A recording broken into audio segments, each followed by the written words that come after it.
السلام علیکم ورحمۃ اللہ وبرکاتہ۔ اسلام کے ہر دور میں مسلمانوں پر طرح طرح کے ظلم و ستم کیے گئے اور مسلمانوں کو اللہ تبارک و تعالیٰ کی ذات اور ایمان سے دور کرنے کی ناکام کوششیں کی گئی، لیکن جو سچا مسلمان ہوتا وہ اپنا سب کچھ تو لٹا دیتا، لیکن وہ اپنے سچے رب کو کبھی نہیں چھوڑتا۔ اس مسلمان کا سب کچھ اس کا حقیقی مالک اللہ ہوتا ہے۔ یہی وجہ ہے کہ اللہ تعالیٰ اپنے بندے سے 70 ماؤں سے بھی زیادہ پیار کرتا ہے۔ ایسا ہی آج ایک ایمان افروز واقعہ آج کے اس ویڈیو میں ہم آپ کو بتائیں گے کہ کس طرح ایک خاتون نے اپنا سب کچھ اپنے سچے رب پر قربان کر دیا۔ پیارے دوستو، یہ واقعہ ہے فرعون کی بیوی کا۔ آج اس ویڈیو میں ہم آپ کو بتائیں گے جو اس دنیا کا سب سے بڑا ظالم و جابر، جو خدائی کا دعوے دار تھا، اس کے باوجود بھی اس کی بیوی کس طرح اللہ تعالیٰ کی وحدانیت پر ایمان لے کر آئی، ان کا ایمان لانے کا سبب کیا بنا۔ لیکن جب اس خاتون نے اللہ پر ایمان لایا تو فرعون نے اس کے ساتھ کیا سلوک کیا، اور ایسا کیا ہوا کہ اس خاتون کو دنیا کی عظیم ترین عورت کا لقب ملا۔ اور فرعون کی بیوی کون تھی اور کس کے اولاد میں سے تھی؟ فرعون کی بیوی، جس کا نام حضرت آسیہ رضی اللہ تعالی عنہا تھا، یہ بادشاہ مصر ریان بن ولید کے اولاد میں سے تھی، اور یہ ریان بن ولید وہی بادشاہ تھا جو یوسف علیہ السلام کے دور میں بادشاہ مصر تھا، اور یہ خوش نصیب بادشاہ حضرت یوسف علیہ السلام پر ایمان لے آیا تھا۔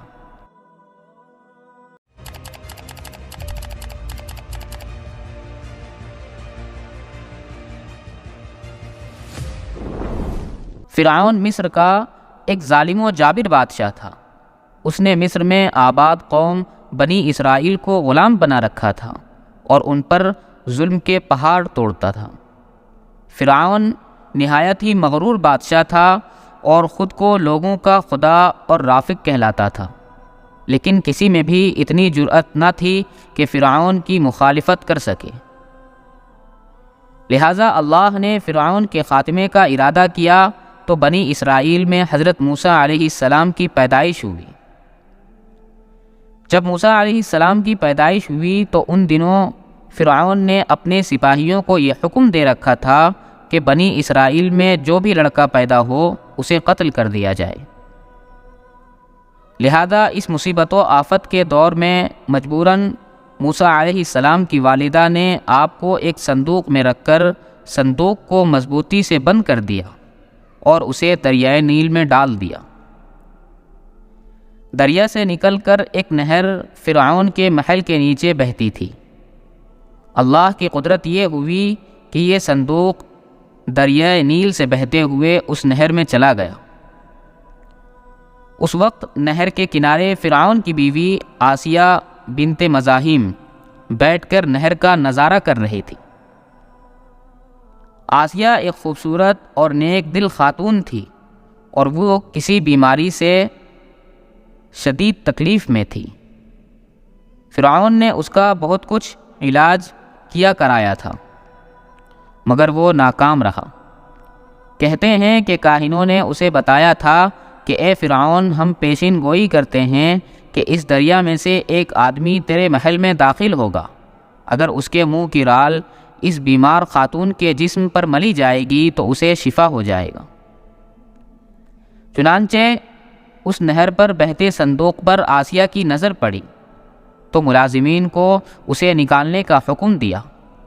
جب اس صندوق کو پانی سے نکالا گیا، اسے کھولا گیا اور ملکہ نے اس بچے کو دیکھا تو اسے یوں محسوس ہوا کہ ایک بجلی سی چمکی ہے جس نے اس کے دل کو منور کر دیا ہے۔ آسیہ کے دل میں اس بچے کی محبت نے گھر بنا لیا۔ اس بچے کا لعب دہن جیسے ہی اس کے ہاتھ پر پڑا تو انہیں شفا ہو گئی۔ فرعون کی بیوی آسیہ کے بطن سے کوئی لڑکا نہ تھا اور بے اولاد تھی، لہذا اس پاک دل خاتون کی ممتا جاگ اٹھی اور اس نے موسیٰ علیہ السلام کو گود لے لی۔ اس طرح اللہ کی قدرت سے موسیٰ علیہ السلام کی پرورش اس فرعون کے محل میں ہوئی جس میں آپ کے ہاتھوں سے ہلاک ہونا تھا۔ بہرحال حضرت موسیٰ علیہ السلام کی پرورش فرعون کے محل میں کسی شاہی فرد یا شہزادے کے مانند ہوئی۔ ہر طرح کے آرام و آرائش آپ کے لیے دستیاب تھے۔ حضرت آسیہ فرعون مصر کی بیوی اور ملکہ تھی۔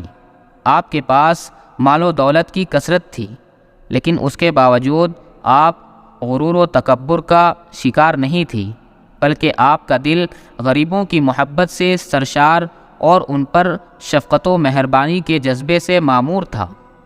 آپ دل کھول کر ان پر صدقہ و خیرات کیا کرتی تھی، اسی وجہ سے آپ کو ام المساکین یعنی مسکینوں کی ماں بھی کہا جاتا تھا۔ بہرحال حضرت آسیہ حضرت موسیٰ علیہ السلام کے خدا پر ایمان لے آئی۔ حضرت آسیہ اپنے شوہر رامسس ظالم کو بھی خوب جانتی تھی، اس لیے اپنے ایمان کا اظہار نہ کیا۔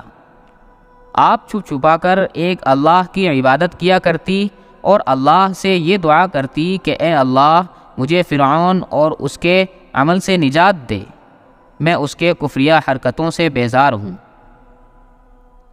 حضرت آسیہ خفیہ طور پر موسیٰ علیہ السلام کے خدا کی عبادت کرتی اور دعا و استغفار میں مشغول رہتی، یہاں تک کہ فرعون کو ایک دن آپ کے ایمان لانے کی خبر ہو گئی۔ لہٰذا فرعون نے حضرت آسیہ کو دربار میں بلایا اور اسے کہا تو کسے اپنا معبود مانتی ہے؟ حضرت آسیہ نے دلیری اور جذبہ ایمان سے جواب دیا کہ میں موسیٰ کے رب پر ایمان رکھتی ہوں جو میرا تیرا ہم سب کا خدا ہے۔ فرعون اس جواب سے بہت غصہ ہوا۔ پہلے تو فرعون نے حضرت آسیہ کو سمجھا بجھا کر، ترغیب دلا کر، ڈرا دھمکا کر موسیٰ علیہ السلام کے دین کو چھوڑنے کو کہا، لیکن جب اس نے حضرت آسیہ کے چٹان جیسے مضبوط ایمان اور جذبے کو دیکھا تو اس نے ظلم و بربریت سے کام لینے کی ٹھان لی۔ فرعون اپنے اہل کاروں کو حکم دیا کہ حضرت آسیہ کو تپتے ہوئے ریت پر لٹا دیا جائے، لہٰذا آپ کو شدید گرمی میں ریت کے تپتے میدان میں چھوڑ دیا گیا۔ فرعون ارد گرد چکر لگاتا اور حضرت آسیہ کو موسیٰ علیہ السلام کے دین سے پھرنے کو کہتا اور شاہی زندگی گزارنے کا حکم دیتا۔ پھر جب فرعون آپ کے ثابت قدمی کو دیکھا تو اس نے آپ کو قتل کرنے کا فیصلہ کیا۔ اس نے اپنے سپاہیوں کو حکم دیا کہ بڑی سے بڑی چٹان کہیں سے اٹھا لاؤ اور آسیہ کو چت لٹا کر اور وہ چٹان اس پر گرا دو۔